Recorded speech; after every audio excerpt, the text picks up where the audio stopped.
اسی طرح قرآن مجید کی سورہ المائدہ کی آیت نمبر 21 میں ارشاد باری تعالیٰ ہے، اے میری قوم اس مقدس سرزمین میں داخل ہو جاؤ جہاں اللہ نے تمہارا نام لکھ دیا ہے۔ اس آیت میں مقدس سرزمین سے مراد فلسطین اور بیت المقدس ہے۔ حضرت سیدنا موسیٰ علیہ السلام نے اپنی قوم کو وہاں داخل ہونے کا حکم دیا اور انہیں یقین دہانی کرائی کہ اللہ تبارک و تعالیٰ نے اسے تمہارے لیے لکھا ہے۔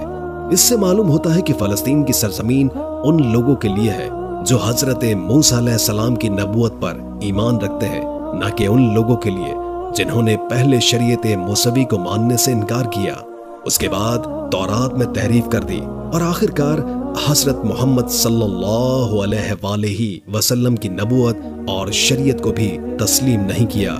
قرآن مجید کی سورہ سبا کی آیت نمبر 18 میں ارشاد ہے، اور ہم نے ان بستیوں کے درمیان جن میں ہم نے برکت دے رکھی تھی چند بستیاں آباد کر رکھی تھی جو برسر راہ ظاہر تھی۔